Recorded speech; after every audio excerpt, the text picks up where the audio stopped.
السلام عليكم ورحمة الله وبركاته. اهلا وسهلا بكم في قناتي شيماء ابو المجد. فيديو النهارده جميل جدا. هنعمل مع بعض النهارده فطيرة شرقي من غير ما تعجني ولا تتعبي ايدك.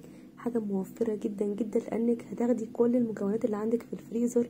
اي حاجة انت مش محتاجاها، اي حاجة عندك بقالها فترة وهتعملي بيها اجمل فطيرة، صدقيني حلوة جدا. اول حاجه في المكونات اللي معايا لف الجلاش. عايزه اقول لكم هي موجوده بقالها فتره في الفريزر. هبدا ان انا اقطعها شرايح بالشكل اللي انتوا شايفينه ده. لو عندك بقى شويه من الجلاش متكسر، كان عندك بواقي جلاش، اي حاجه في الفريزر لميهم مع بعض كده وهتعملي اجمل فطيره شرقي. بجد هتطلع معاكي في منتهى الجمال. جربوها بس بالطريقه دي ان شاء الله تعجبكم جدا. هبدا ان انا افككهم من بعض بالشكل ده. انا مش عايزه اتنين مع بعض يكونوا لازقين في بعض، تمام. هفككهم يبقوا هايشين خالص كده، تمام، وكل واحده مش لازقه في التانيه. معايا هنا في البوله هكسر بيضه، هحط عليها شويه من الملح، شويه من الفلفل الاسود، وعلبه من الزبادي، ودي اختياري. هقلبهم مع بعض كويس جدا بالشكل ده، لان لو زودت اللبن على طول ممكن يخرز معايا، تمام. وهنزل بقى بكوبايه من اللبن، وهنزل بربع كوبايه من السمنه البلدي، تمام. في الصينيه بقى مدهونه معايا سمنه، هحط نص كميه الجلاش اللي معايا بالشكل اللي انتوا شايفينه ده.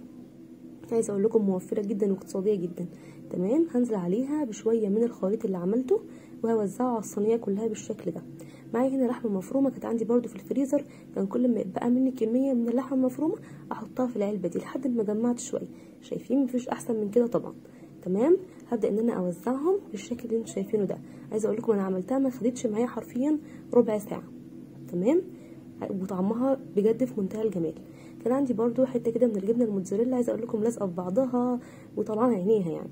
خدتها برضو بقيت اكسرها بايدي بالشكل ده، ودي اختياري برضو، حابه تحطيها تمام، مش حابه مفيش مشكله. عندك بقى شويه جبنه رومي، زيتون، فلفل اخضر، فلفل الوان، اي خضار عندك حابه تضيفيه مفيش اي مشكله خالص ضيفيه، تمام.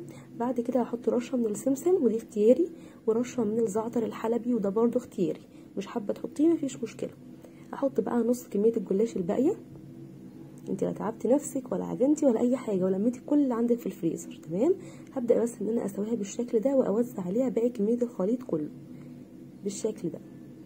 مفيش اسهل ولا ابسط من كده. حاجه اقتصاديه جدا وغدا جديد ما عملتوش قبل كده. هدخلها الفرن بقى لحد ما تاخد معانا لون جميل كده من تحت، وبعد كده هطلعها. عايز تديها على طول لون من على الوش مفيش مشكله. انا برضو حبيت ان انا ادلعها شويه واحط لها شويه من الجبنه الموتزاريلا. اي جبن عندك بقى، جبنه مشلله، جبنه رومي، عايز تحطي تركي، عايز تحطي بسطرمه، عايز تحطي اي حاجه مفيش مشكله. هحط برضو رشه من السمسم ورشه من الزعتر وادخلها الفرن تاخد لون من الوش. وبس كده عملنا اجمل فطيره بجد، طريه وحلوه جدا جدا فوق ما تتخيلوا. جربوها بالطريقه دي ان شاء الله هتعجبكم.